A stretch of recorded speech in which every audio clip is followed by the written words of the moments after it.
Hello everyone, welcome to the economic revision series. आपके 11th standard बच्चों के लिए मैं प्रीति सोनी भंडारी आपको पूरा इकोनॉमिक सब्जेक्ट रिवाइज करवाने के लिए आई हूँ। ठीक है, जहाँ पे हमने चैप्टर नंबर 1 स्टार्ट कर दिया था, वहाँ पे हमने 2 लेक्चर्स इसके ऑलरेडी हो चुके हैं बच्चे। फर्स्ट लेक्चर में हमने क्या पढ़ा था, एक बार फटाफट से क्विक रिकैप किया जाए। फर्स्ट लेक्चर में हमने ये देखा कि इकोनॉमी क्या होती है। इकोनॉमी क्या होती है? किसी भी एरिया में जो economic activities in an area, ठीक है, it refers to the economic activities in an area and how people earn for their livelihood. और वहाँ के लोग क्या काम करके, कौन सी इकोनॉमिक एक्टिविटी करके पैसे कमाते हैं। ठीक है, जो इकोनॉमी होती है वो 3 टाइप की होती है, centrally planned, market, mix economy. उसके बाद में हमने ये देखा था कि नेचुरल साइंस, सोशल साइंस क्या होते हैं, और फिर हमने ये देखा था कि इकोनॉमी क्या है। तो economy is in social science. It deals with the economic aspect of human behaviour. Human के इकोनॉमिक एस्पेक्ट की स्टडी करने को इकोनॉमिक्स बोला जाता है। मैम, इकोनॉमिक एस्पेक्ट बेटा, when an individual is working as an producer, जब वो एक इंडिविजुअल प्रोड्यूसर है, गुड्स प्रोड्यूस कर रहा है, जब एक इंडिविजुअल कंज्यूमर है, जब एक इंडिविजुअल सेलर है, जब एक इंडिविजुअल बायर है या इन्वेस्टर है, उसने पैसा इन्वेस्ट किया है, पैसा कमा के पैसा सेव किया है, जब एक इंडिविजुअल ने किसी को अपने अंडर में जॉब के लिए रखा है, जब वो एम्प्लॉयर है, जब वो एम्प्लॉई है। ठीक है, तो ह्यूमन बिहेवियर के ये सारे इकोनॉमिक एस्पेक्ट्स की स्टडी करने को इकोनॉमिक्स बोला जाता है। ह्यूमन के all human behaviour, all aspects की स्टडी करने को इकोनॉमिक्स नहीं बोलते हैं। ह्यूमन के सारे एस्पेक्ट की स्टडी करने को इकोनॉमिक्स नहीं बोलते हैं, बल्कि economic aspects of human behaviour की स्टडी करने को ही इकोनॉमिक्स बोलते हैं। ऑलराइट, फिर हमने देखा था लेक्चर नंबर 2 में कौटिल्य व्यूज क्या है। कौटिल्य जी को चाणक्य, विष्णुगुप्त बोला जाता है। इन्होंने अपनी फेमस बुक लिखी थी अर्थशास्त्र। फिर हमने 3 डेफिनेशन किया था। एडम स्मिथ की डेफिनेशन हमने की थी। Adam Smith father of economics, उन्होंने पैसे पे फोकस किया है, वेल्थ पे फोकस किया है। उन्होंने वेल्थ ओरिएंटेड डेफिनेशन दी है। ठीक है, उन्होंने ये बोला है कि economics is a science of wealth. फिर हमने प्रोफेसर अल्फ्रेड मार्शल की, अच्छा बच्चे, ये की पॉइंट्स मैंने आपको प्रीवियस लेक्चर में एक स्टोरी बना के लर्न करवाया था, याद आ रहा है? तो जो भी बच्चे लेक्चर फर्स्ट टाइम देख रहे हैं, आई रिक्वेस्ट कि आप अगर आप थ्योरी सब्जेक्ट का कोई भी फैकल्टी या कोई भी टीचर का आप थ्योरी सब्जेक्ट का लेक्चर देख रहे हो ना, स्पेसिफिकली अगर आप लोग मेरा कोई लेक्चर देख रहे हो तो आप उसका लेक्चर पूरा सीक्वेंस वाइज देखो, बिकॉज हर एक लेक्चर में मैंने आपको कुछ स्टोरीज बना के लर्न करवाया है। ऑलराइट, यहाँ पे तो हम लोग सिर्फ एक क्विक रिकैप कर रहे हैं बच्चे। ठीक है, alright. Professor Alfred Marshall, Alfred Marshall ने किस चीज पे फोकस किया है? एडम स्मिथ जी जो फादर है, उन्होंने पैसे, वेल्थ पे फोकस किया है। तो मार्शल जी ने बोला कि क्या आप पैसा करते रहते हो, लोगों की भलाई भी तो चाहिए या नहीं चाहिए? तो उन्होंने वेलफेयर ओरिएंटेड डेफिनेशन दी थी, और ये न्यू क्लासिकल इकोनॉमिक्स है, उन्होंने वेलफेयर ओरिएंटेड डेफिनेशन दी। इन्होंने ये बोला कि it is a study of Mankind in the ordinary business of life. It examines that part of individual and social action. सिर्फ वही पार्ट इंडिविजुअल का और सोशल का, वही पार्ट हम लोग एग्जामिन करेंगे which is closely connected with the attainment and use of material requisites of wellbeing, जिससे इंडिविजुअल अपनी लाइफ, उसके सारी मटेरियल मतलब इंपॉर्टेंट, उसकी सारी इंपॉर्टेंट रिक्विजिट मतलब रिक्वायरमेंट, उसकी सारी इंपॉर्टेंट रिक्वायरमेंट्स फुलफिल हो जाती है। ठीक है, हम वही पार्ट स्टडी करेंगे जहां पे ह्यूमन जो है वो फुल्ली सेटिस्फाइड होता है। फिर लियोनेल रॉबिन्स आते हैं, वो बोलते हैं कैसी बात कर रहे हो सर आप, ह्यूमंस कभी सेटिस्फाई हो सकता है क्या? उसकी जो वांट्स है कितनी अनलिमिटेड है, और जो रिसोर्सेज है वो कम है ना। आपकी वांट्स ठीक है, लेकिन आप रिसोर्सेज के बारे में तो सोचो, इंडिया के पास रिसोर्सेज कितने सीमित है। ठीक है, स्कैरसिटी है रिसोर्सेज की। तो इन्होंने डेफिनेशन क्या दिया? Economic is a science which studies human behaviour as a relationship between ends and scarce means. Ends मतलब वांट्स, हमारी जो वांट्स है वो अनलिमिटेड है, और जो मीन्स है, मीन्स मतलब रिसोर्सेस, वो लिमिटेड है, वो स्कैर्स है। ठीक है, एंड उस रिसोर्सेज के ऑल्टरनेटिव यूजेस भी है। और की पॉइंट में भी यही वर्ड लिखे हैं, वांट्स अनलिमिटेड, वांट्स को प्रायोरिटाइज कर सकते हैं हम कि पहले मोबाइल चाहिए, कॉलेज में आ गए हैं, पहले हमें मोबाइल चाहिए। ठीक, फिर हमें इंटरनेट वगैरह चाहिए, फिर हम लोग इस तरह से हम हमारे वांट्स को प्रायोरिटाइज कर दिया है। जो रिसोर्सेज है वो लिमिटेड है और उस रिसोर्सेज के ऑल्टरनेटिव यूजेस भी है। इस तरह से हमने कल देख लिया था और आज हम लोग मूव कर रहे हैं माइक्रो इकोनॉमिक्स पे।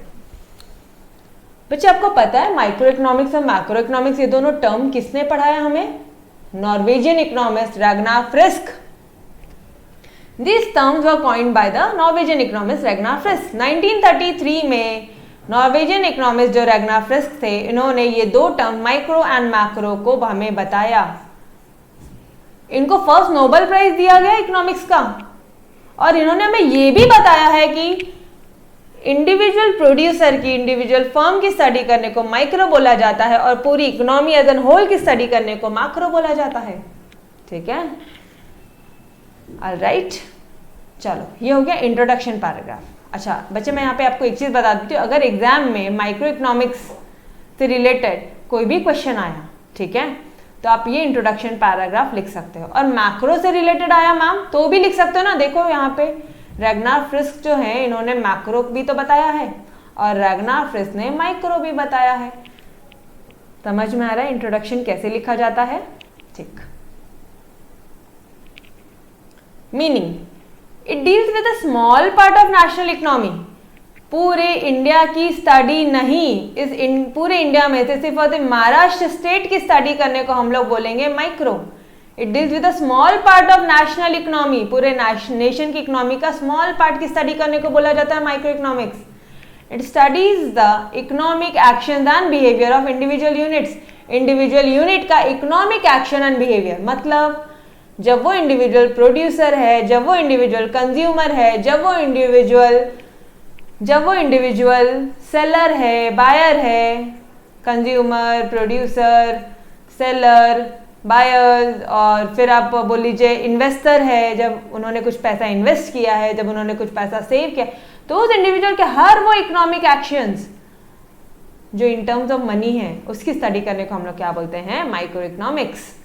ठीक है, इन सिंपल टर्म्स, अगर हम सिंपल टर्म्स से बोले तो it is an examination of tree and not the forest. पूरे जंगल की स्टडी करना नहीं, बल्कि उस पूरे जंगल में हम लोग एक ट्री की स्टडी करते हैं। ठीक है, उस पूरे जंगल में हम ट्री की स्टडी करते हैं। और ये किन्होंने बताया हमें? It is an explanation given by professor बॉल्डिंग। Ma'am explanation बेटा डेफिनेशन नहीं, डेफिनेशन का मतलब है जब डेफिनेशन अच्छी तरह से लर्न नहीं हो पाए ना आपको, तो आप ऐसा वर्ड लिख सकते हो और उनका सिर्फ मतलब बता देना यहाँ पे। ठीक है, तो ये ध्यान में रखना है। ये कुछ टिप्स टेक्निक्स जो मैं आपको पढ़ाते पढ़ाते देती हूँ ना बेटा, ये बहुत इंपॉर्टेंट है। ऑलराइट, ठीक, चलो जी, अब स्मिथ बॉल्डिंग के फटाफट से हम लोग डेफिनेशन देख लेते हैं। Micro economics is the study of particular firm. एक पर्टिकुलर फर्म की स्टडी करना, एक पर्टिकुलर फर्म की स्टडी करना, एक पर्टिकुलर हाउस होल्ड की स्टडी करना, इंडिविजुअल प्राइसेस की स्टडी करना, वेजेस की स्टडी करना, इनकम की स्टडी करना, इंडिविजुअल इंडस्ट्री की स्टडी करना, और पर्टिकुलर कमोडिटी की स्टडी करना। It is the study of particular firm, particular house hold, individual prices, wages, income, individual industries, particular commodities. इनकी स्टडी करने को क्या बोला जाता है? Micro economics. ठीक है, चलो बढ़े आगे। डेफिनेशन लर्न नहीं हो तो क्या करना? देखो ऐसे माइक्रो इकोनॉमिक्स ना एक बहुत इजी डेफिनेशन भी है। मॉरिस डॉब की डेफिनेशन है, बट ये आपको 12th स्टैंडर्ड की बुक में दिखेगी। मॉरिस डॉब की डेफिनेशन है, लिखना है तो लिख लो, आपके एग्जाम में मार्क्स नहीं कटेंगे। Micro economics is in fact a microscopic study of the economy. पूरे इकोनॉमी को माइक्रोस्कोप से पढ़ना। समझा? कितना इजी है मैम, ये क्यों नहीं करवा दिया? ये 12th स्टैंडर्ड की बुक में है, आपको लिखना है, आप लिख लीजिए। क्या लिखोगे? Micro economics is in fact microscopic study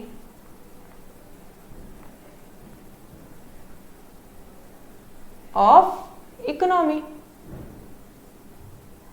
alright, ma'am marks नहीं काटेंगे, चिंता मत करो। ठीक है, एंड फिर भी वापस से बता दे रही हूँ, डेफिनेशन जब लिखोगे ना तो इज, वॉज, आर, द, उसमें भी चेंजेस मत करना। और अगर आपको लग रहा है कि आप एग्जाम में डेफिनेशन भूल गए हो, तो आप एक्सप्लेनेशन बाय क्निथ बोल्डिंग लिख के आ जाना, एक्सप्लेनेशन बाय मॉरिस लिख के आ जाना, ठीक है। चलो बच्चे, अब फटाफट से हम लोग बेसिक कंसेप्ट की तरफ मूव करते हैं। वांट, वांट क्या होता है मैम? वांट तो बहुत इजी है कि हमें हमारी इच्छा, वांट मतलब इच्छा, वांट मतलब क्या हो जाता है? नीड, डिजायर, एकदम ठीक समझे, ठीक है।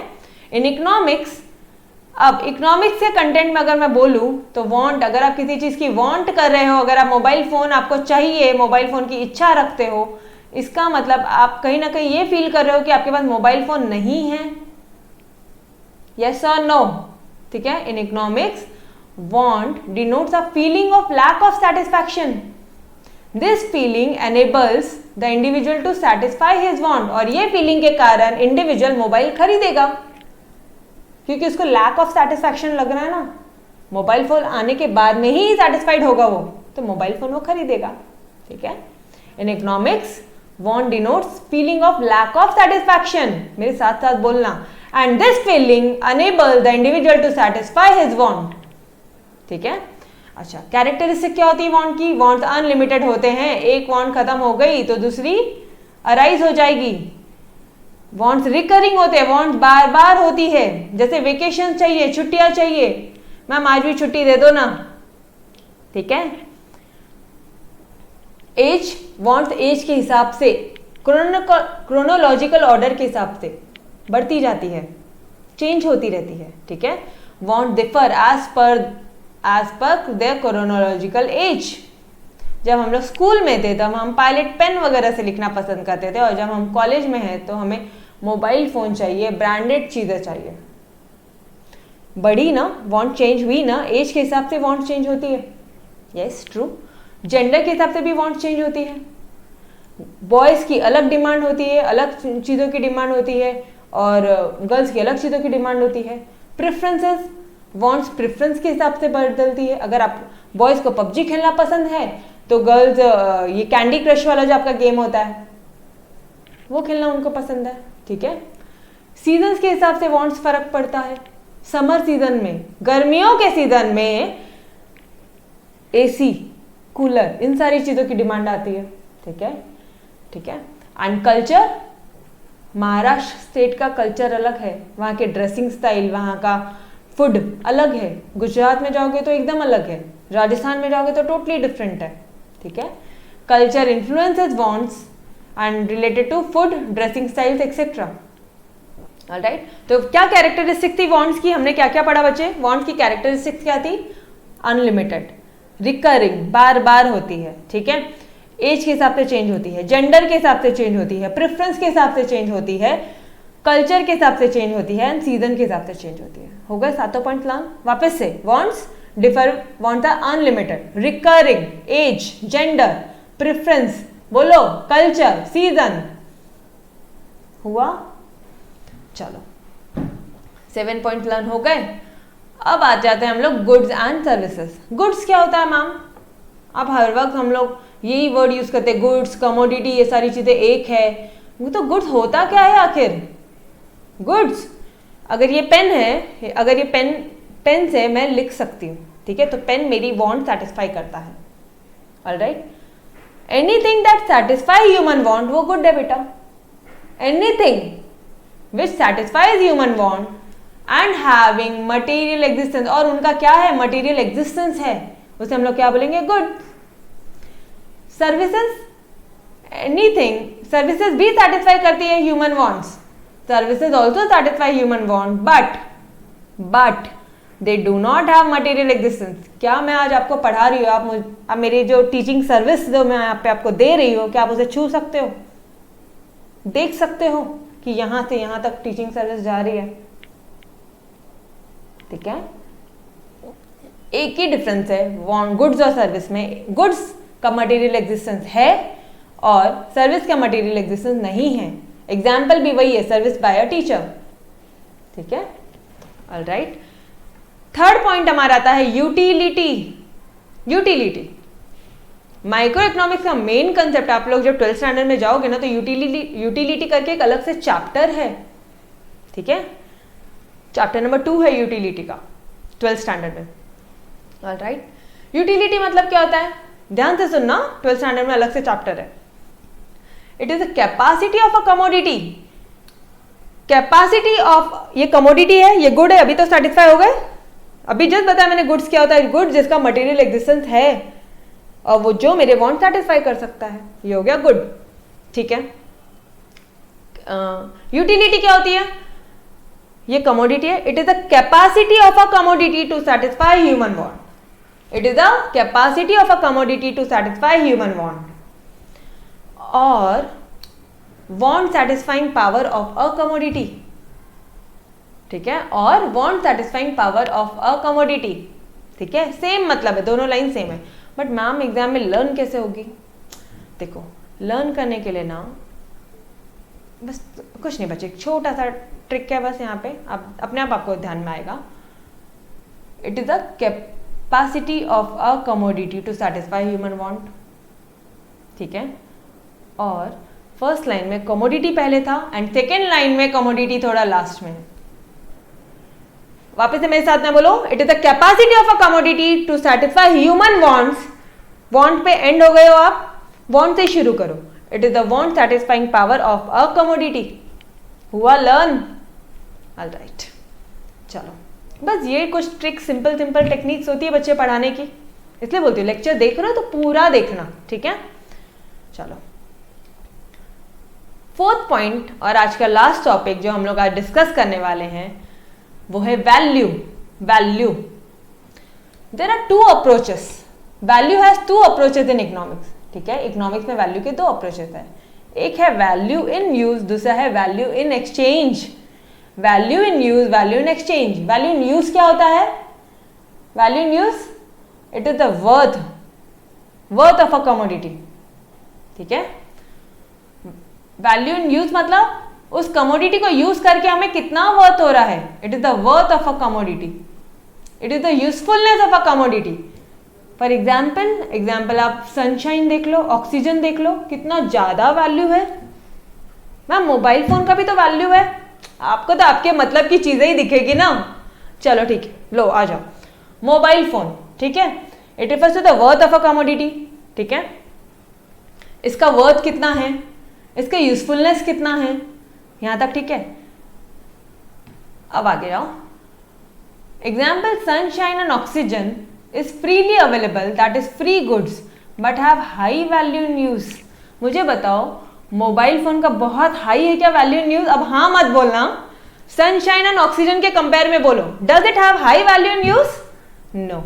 सबसे ज्यादा, अरे पानी, ऑक्सीजन, सनशाइन नहीं मिलेगा तो ठीक है, तो it have high value in use and they are known as free goods. ठीक है. No one has to pay price for sunshine and oxygen. किसी को प्राइस पे नहीं करना होता है.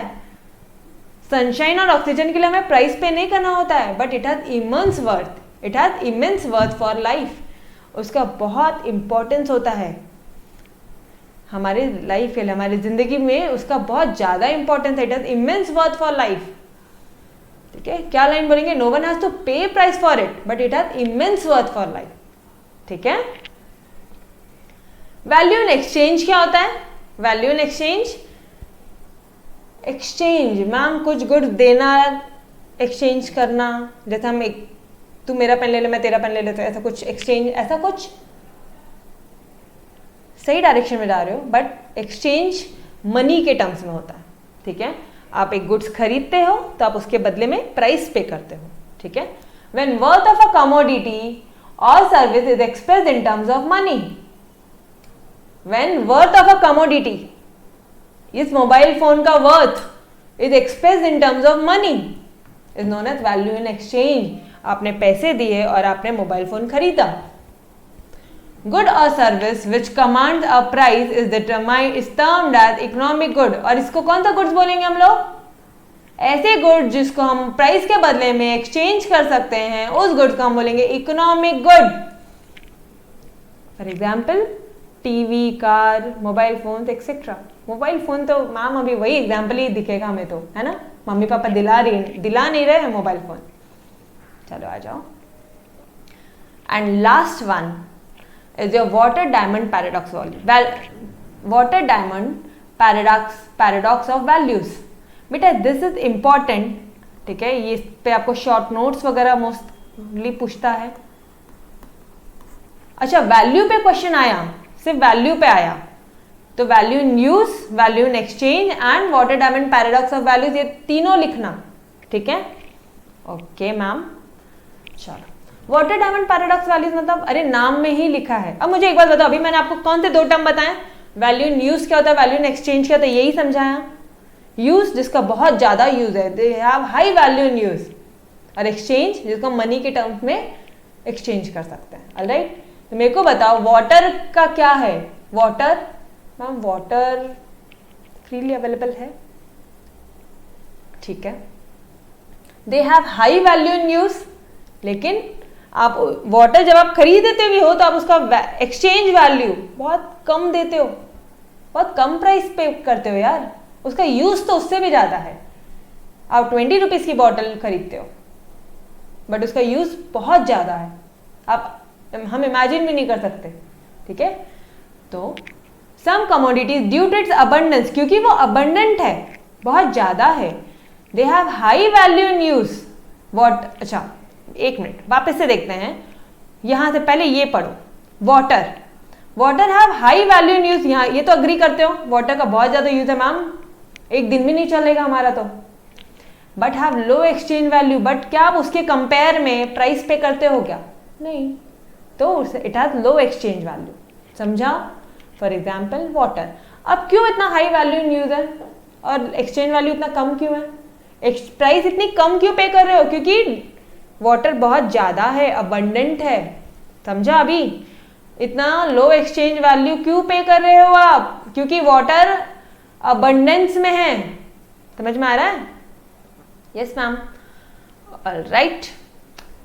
डायमंड, डायमंड की अगर मैं यहां पे बात करूं तो diamond they have low value in use but have, लेकिन उसका वैल्यू इन यूज तो बहुत कम है, वाटर के हिसाब से तो कम है ना बाबा, हाँ, they have low value in use but have high exchange value, उसके बदले में आपको बहुत ज्यादा पैसा देना पड़ता है, ठीक है। They have low value in use but high exchange value, क्यों, और क्यों ऐसा बहुत ज्यादा पैसा क्यों देना पड़ता है हमें एक छोटे से डायमंड के लिए, क्योंकि वो कम है, ड्यू टू इट्स स्कैरसिटी, समझा। ऑलराइट, तो एक बार वापस से रिवाइज करते हैं, water diamond paradox of values क्या होता है, some commodities due to its abundance have high value in use and low value of exchange, for example water, and some commodities due to its scarcity, scarcity के कारण उनका low value in use होता है और high value of exchange होता है, for example diamond, समझा। अभी लर्न हुआ मेरे साथ में। ऑलराइट, चलो बच्चे फटाफट से क्विकली रिवाइज करते हैं आज क्या क्या पढ़ा। हमने ये देखा कि माइक्रो एंड मैक्रो जो टर्म है रैग्नार फ्रिस ने दिया था, नोबेल प्राइज उन्होंने विन किया था, and he was the first person जो इंडिविजुअल फर्म और प्रोड्यूसर की स्टडी को माइक्रो बोलते हैं एंड अग्रीगेट को मैक्रो बोलते हैं, ठीक है। उसके बाद में हमने कुछ बेसिक कंसेप्ट देखे बेटा कि वांट क्या होता है, वांट अनलिमिटेड, रिकरिंग, एज के हिसाब से, जेंडर, प्रेफरेंस, सीजन, कल्चर, ठीक। फिर गुड्स एंड सर्विस देखा कि गुड्स क्या होता है जिसका मटेरियल एग्जिस्टेंस है, सर्विस का मटेरियल एग्जिस्टेंस नहीं है। वैल्यू क्या होता है, value in use, value in exchange and water diamond paradox values, समझा। ऑलराइट, चलो बच्चे अब अगला लेक्चर कंटिन्यू करेंगे हम लोग। अगले लेक्चर में हम लोग ये सारे आपके जो बचे हुए पार्ट है ये कंप्लीट कर लेंगे, ठीक है। फिर मिलते हैं नेक्स्ट लेक्चर में, till then bye bye, take care.